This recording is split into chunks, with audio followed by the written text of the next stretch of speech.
plenary action, sir, diba? Sige na, pagbibigyan ko kayo ha. Final, dinala. Nasa agenda ba ngayon? Wala. Ilalagay ba sa reference of business o hindi?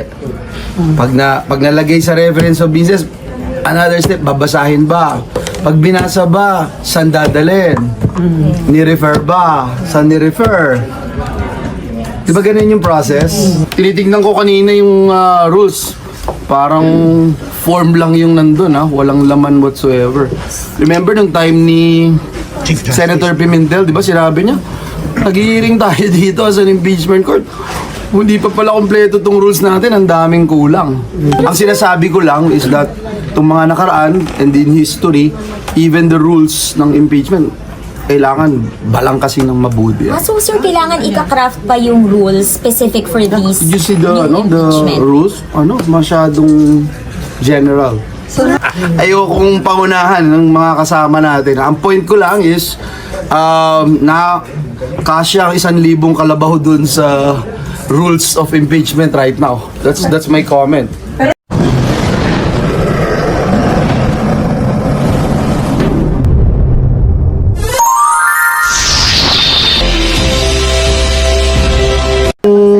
Walang kahit na anong special na araw ngayon kung hindi last day of session na kailangan tapusin ng dapat tapusin. Sir, for this day, sir, may pag-uusap with SP ng mga possible preparation, sir? Wala. Zero. Pero sir, yung rules, pwede siyang gawin even during the break. It has to be decided upon plenary action yan. You can paikot or discuss about it among yourselves and then promulgate it in the plenary. Sir, some scholars were saying, Guys, even the referral takes a plenary action, okay? I'm sure you guys are aware of that. So, ibig sabihin, you will not be able to act on it kung naka-join kayo. Kailangan... Walang plenary. Break. Sir? So, Walang plenary, so yeah. So, walang How? plenary, so hindi nyo ma-actionan yun kung isa The rules? na naka-join na kayo. The rules or whatever it is again, there has to be a plenary action, okay? So kung hindi ma-actionan sa plenary, hindi pwedeng action, hindi makakapag-impeachment trial. Possible yun. Lahat ng gagawin namin, even the declaration of the senators sitting as an impeachment court, kailangan ng plenary action. pero sir, some scholars were saying na kahit naka-adjourn ng Senado, kayo ang role nyo bilang senador, pero when it comes to impeachment, may special role kayong ginagampanan. So kahit naka-adjourn, you can continue. Nasa constitution ho, tama. Yeah. Pero again, it is the plenary action that would give us the go signal na we can, parang di ba pagka nagbe-break tayo, kahit committee hearings lang, kailangan banggitin mo doon sa plenaryo na ito ay ino-authorize ng bawat miyembro ng So pwedeng mag-continue Senado. sa susunod na Senado? Yep. Is that what you mean? Kung halimbawa matapos All things being again, it's so hard for me to speak on just ito anticipation na po pwede mangyari, etc. Sa session mamaya na mag-reconvene kayo after ng i-reconvene kayo. Kailangan may mag-move na mag-reconvene kayo. If it is filed and it is in the reference of business na sa agenda, automatic naman yun, di ba, na babasahin. Yes, sir. So, automatic din yun na i-refer. Di ba? And then if it is referred to a particular committee, the committee chair would act, whether it's rules or committee on justice, etc. You know?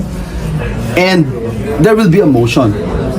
Siyempre, na pero yan ang haba ng tignan nyo ha, kung magmo-motion kunyari si RG na i-convene kami as a court, pwede kong tanongin, RG, meron na ba tayong rules? How do you decide on quorum? Meron ba? Wala ata eh. Pagka disposition of motions, yung mga yan, you have to talk about it, di ba? Again, ang hirap na anticipate na Sir, meron tayong schedule today, may agenda tayo today, may mga ipapasa kaming third reading Mahaba today. yung agenda nyo today, sir. Yung third reading, madami. In short, hindi kaya today. Hindi ko masasabi yan. I'm not the entire Senate. Assessment. Kaya kami dito, ayaw naming sirain yung pag-iisip namin sa aming focus ngayon kung ano yung nasa agenda namin, and we are not going to anticipate anything na baka bumagsak ang buwan mamaya or mabiyak yung lupa at saan tayo pupunta, nasang evacuation center. Alam naman namin yung gagawin, na alam namin may evacuation center pag nangyari yun. Pero hindi namin pagtutuunan ng pansin na kailangan siguruhin ko na air condition yung tutulugan ko sa evacuation center o walang lamok. Hindi yun ang scenario ngayon. Sir, dahil ba wala sa agenda, it means hindi posible. Dahil po wala sa agenda, that means hindi siya masasabi or matatransmit sa session mamaya. O pwede niyong ipasa. Sometimes kahit wala sa agenda, if you recall, the majority there will say, the motion, the guy who's ano, with the permission of the body, etc. Diba? Kasi wala nga eh. Because at any point in time, pag may tinakal ka sa floor, diba, na wala sa agenda, you can raise a point of order anytime. Pero sir, di ba technically, pwede kayong mag-session hanggang Friday? Technically, yeah. Pwede. If we don't adjourn, but siguro ang question ko din, bakit ba ngayon, how long did it take in the House ba? If, again, anticipating, hindi ko alam. Kaya ang hirap pag-comment, ang hirap puro anticipate mo kung ganito. Kaya mahirap eh. So, Kapag andyan na. yeah, better kung nandyan na. Mas marami tayong siguro masasabi kung nandyan na or ano pa yung... Lahat possible eh. Lahat subject to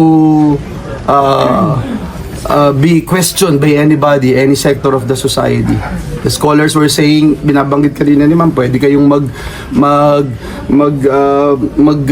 convene as an impeachment court during the break. Merong pwede, merong hindi. Bakit sabihin hindi? I can give you all the arguments, both sides. I can talk about it. But again, it's useless for me to say this.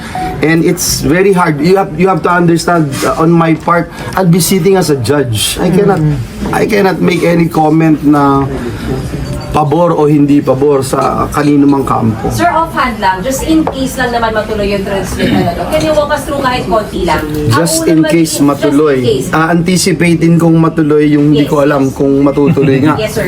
But isang una yung gagawin sir ay dapat maplansya muna yung rules. Ang unang gagawin, pag-uusapan kung isasama to sa reference of business. I think that's the first step. Di ba? Pero sir, ano po general sentiment ng... I cannot speak for my colleagues. And again, if it is impeachment, as much as possible, we don't want to talk about it. Pero sir, especially anticipating whatever scenarios, no? And you can only convene the impeachment court if ma-refer nyo mamaya sa... ma-refer sa session, sir. Sa plenary. Sabi yung plenary action, sir, diba? Sige na, pagbibigyan ko kayo ha. Final, dinala. Nasa agenda ba ngayon? Wala. Ilalagay ba sa reference of business o hindi? Pag nalagay sa reference of business, another step, babasahin ba? Pag binasa ba, saan dadalhin? Ni-refer ba? Saan ni-refer? Di ba ganun yung process? Process. Parang kaya nyo ako tinatanong dahil PhD na ako sa impeachment when I was in the House. Process, iba yung sa House, iba yung rules ng House, iba yung sa Senate, di ba? And when you look at the rules in the Senate, napakagandang topic yan kasi masalimuot yan, mahaba yan, iba yan. You're sitting as an impeachment court if ever it is going to happen, di ba? So, mahaba yan. Tinitignan ko kanina yung rules. Parang form lang yung nandun, walang laman whatsoever. Remember nung time ni Senator Pimentel, di ba sinabi niya, nag-hearing tayo dito sa impeachment court. Hindi pa pala kompleto tong rules natin, ang daming kulang. Pero hindi ba magiging guide yung naging experience nyo in the Corona trial? It's some sort of a guide or precedence, etc. But again, mahirap mag-isip ng ganyan kung hindi naman natin parang pinangungunahan natin yung events na possible na mangyari. Ang sinasabi ko lang is that itong mga nakaraan and in history, even the rules ng impeachment, kailangan balangkasin ng mabuti. So sir, kailangan ika-craft pa yung rules specific for these Did you see the, new the impeachment? rules? Masyadong general. So, Nasa work Senator, ibig eh. sabihin kailangan ng bagong rules kasi ang sa nakaraan, presidente, tsaka Chief Justice. So this time, vice president. So kailangan ng bagong rules? Again, pangungunahan natin ang Senado pagka nagsalita ako. Siguro, kung gusto nyo, off the record nyo kasi para ayokong pangunahan ng mga kasama natin. Ang point ko lang is, na kasya ang 1,000 kalabaw dun sa rules of impeachment right now. That's my comment. Pero sa ngayon, Well, hindi natin po pwedeng pangunahan kung ano man ang mangyayari at hindi tayo sinostradamus at hindi rin ako naniniwala sa hulaan. So, tayo bilang parte ng Senado, we're just ready to do our part and perform our duties and responsibilities. Yan yung sinumpaan naming tungkulin bilang mga senador ng Republika ng Pilipinas. So, whatever it is, ano man ang kailangan namin gawin bilang representatives of the people, senators of the people, yun ang gagawin namin. Once matransmit, walang magagawa. I cannot make a statement or anything because that's already thinking na may magta-transmit, di ba? Hindi natin pwedeng, not even to anticipate na may magta-transmit. Dapat alam mo yun, when you took your oath as a member of the Senate, alam mo yun, that if ever this happens, you will be sitting as a member of the jury. You will be part of the impeachment court. Alam mo yun. So, it's just there. Sir, Nothing special today or anything. As a senator, when you wake up in the morning, when you do your job every single day, alam mo yun, ng parte ng trabaho mo yun. If it comes, it will come. Sir, kahit naka-adjourn, pwede kayo mag-hear? Mahirap again na isipin na mayroong mangyayaring ganyan, no? Mahirap. But again, as I mentioned earlier, we're ready, we're prepared kung ano man.